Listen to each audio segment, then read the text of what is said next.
Hello मेरे प्यारे बच्चों, कैसे हैं आप लोग। उम्मीद करते हैं आप लोग अच्छे होंगे और अपनी पढ़ाई को आगे कंटिन्यू किए होंगे। मैं प्रेमनाथ आप सबका आपके अपने YouTube channel tricky math by Prem sir में स्वागत करता हूं। बच्चों, आज मैं लगभग 3 साल बाद आप लोगों के सामने इस वीडियो के माध्यम से आया हूं। इन 3 सालों में मेरे साथ काफ़ी दिक्कतें थी, जिसकी वजह से मैं वीडियो नहीं बना पा रहा था।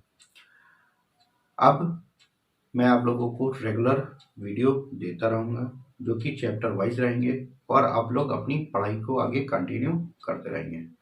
मैंने इधर देखा है कई चैनल वाले क्या करते हैं, अपनी क्लासेस पेड कर देते हैं कि अगर आप चार्ज करें, कुछ भी पढ़ना हो आपको चार्ज करें और उसके बाद अपनी पढ़ाई को कंटिन्यू करें।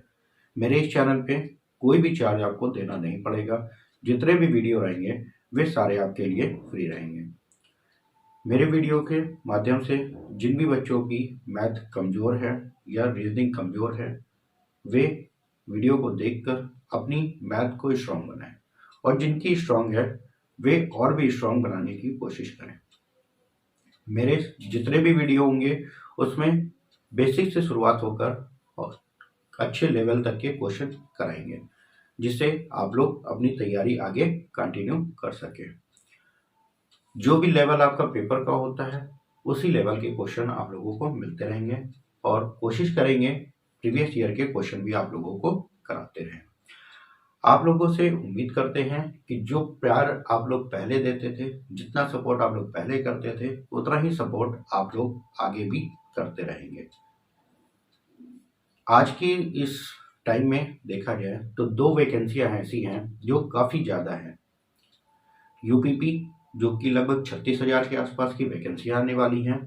अभी नोटिफिकेशन आया नहीं है, बहुत ही जल्द आप लोगों के सामने नोटिफिकेशन आने वाला है। और एक है एसएससी एमटीएस, जिसमें आप लोगों का फॉर्म चल रहा है। उम्मीद करते हैं कई लोगों ने फॉर्म डाल भी दिया होगा। जिन्होंने नहीं डाला है वे जल्द से जल्द अपने फॉर्म को डाल दें और पढ़ाई में जुटे जाए। आज मैं आप लोगों को यूपीपी के सिलेबस के बारे में बताऊंगा और ये यूपीपी का सिलेबस ना होकर आप जितने भी कंपटीशन की तैयारी करते हैं लगभग सब में वही चीज़ पूछी जाती है। बस एक लेवल का होता है कि यूपीपी में है तो थोड़ा सा कम लेवल का, एसएससी है थोड़ा सा हाई लेवल का पूछा जाता है। तो सबसे पहले आज हम यूपीपी के सिलेबस के बारे में बात करते हैं। यूपीपी का सिलेबस मैं अपने अकॉर्डिंग 3 पार्टों में बांटा हुआ है। मैंने अपने अकॉर्डिंग 3 पार्टों में बांटा हुआ है। 3 पार्टों से पूरा सिलेबस आप लोगों का कंप्लीट कराऊंगा। सबसे पहले पार्ट में है आपका, सबसे पहले पढ़ेंगे संख्या पद्धति।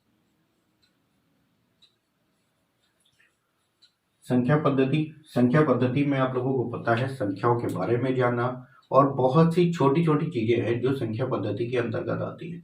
जैसे कि अगर हम देखें, संख्याओं का वर्गीकरण होता है, इसमें शून्यों की संख्या निकालना होता है, गुणनखंडों की संख्या और योग के बारे में पूछा जाता है, आपसे इकाई का अंक पूछा जाता है, विभाज्यता के नियम इसमें आते हैं, शेषफल प्रमेय आती है। तो ये सारा कुछ हम लोग संख्या पद्धति के अंतर्गत पढ़ेंगे। उसके बाद हम लोग पढ़ेंगे वर्गमूल और घनमूल। वर्गमूल और घनमूल वर्गमूल घनमूल के बाद हम लोग पढ़ेंगे घातांक और करणी।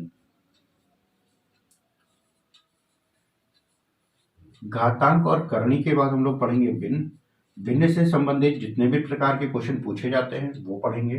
भिन्न के बाद हम लोग पढ़ेंगे सरलीकरण। सरलीकरण के बाद हम लोग पढ़ेंगे बीजगणितीय सूत्र।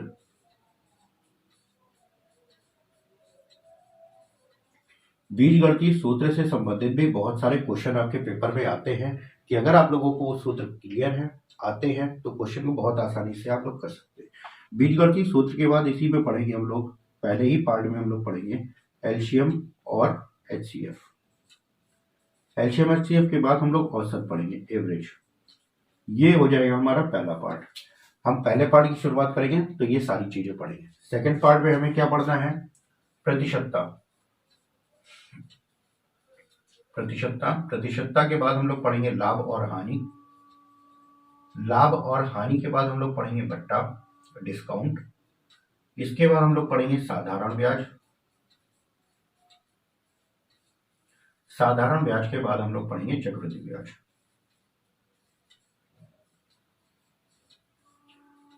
ये हो गया हमारा सेकंड पार्ट। थर्ड पार्ट में हम लोग क्या पढ़ेंगे, अनुपात से संबंधित क्वेश्चन, जिसमें अनुपात और समानुपात आएगा। अनुपात समानुपात के बाद हम लोग पढ़ेंगे साझा, पार्टनरशिप।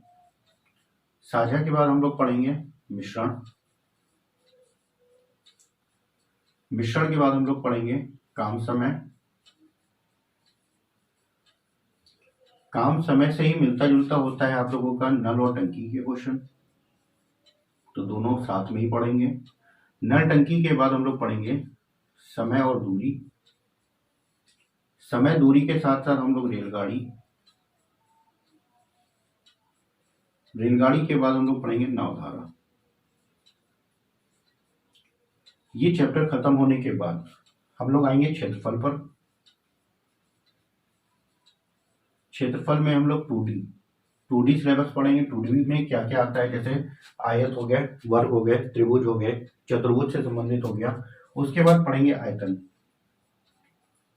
आयतन में यानी कि मेंसुरेशन, जो कि 3D से संबंधित होगा। घन, घनाभ, बेलन, शंकु, ठीक है, इसके बारे में। और इसके बाद हम लोग पढ़ेंगे पाई चार्ट। पाई चार्ट से संबंधित होंगे, ग्राफ से संबंधित होंगे, और टेबल फॉर्म में जो भी क्वेश्चन आते हैं उनको हम लोग सॉल्व करेंगे।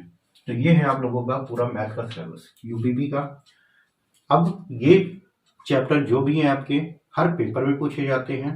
कोई चैप्टर ऐसा नहीं है जो आपके हर पेपर में ना आता हो।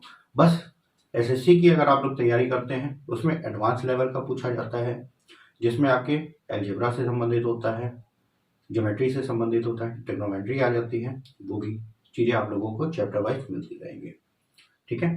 तो आज ये मैंने सिलेबस बताया है। नेक्स्ट वीडियो में मैं आप लोगों को चैप्टर शुरुआत करेंगे, और सबसे पहले हम लोग पढ़ेंगे संख्या पद्धति। संख्या पद्धति में हम लोग संख्याओं के वर्गीकरण के बारे में देखेंगे कि संख्याएं कितने प्रकार की होती हैं, कौन कौन सी क्वेश्चन में पेपर में हमारे लिए इम्पोर्टेंट होती हैं उनके बारे में देखेंगे, और उसके बाद उसके आगे के कंटिन्यू करेंगे। जो भी लोग हमारे चैनल पर नए हैं वे मेरे चैनल को सब्सक्राइब कर लें, बेल आइकन दबा दें, जिससे मेरे वीडियो के नोटिफिकेशन आप लोगों को मिलते रहें और आप लोग अपनी पढ़ाई कंटिन्यू कर सकें।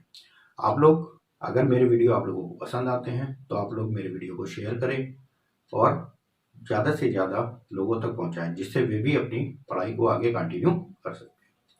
चलिए, नेक्स्ट वीडियो में मुलाकात होती है, जिसमें हम लोग पढ़ेंगे संख्या पद्धति के बारे में और उससे संबंधित क्वेश्चन भी सॉल्व करेंगे। धन्यवाद।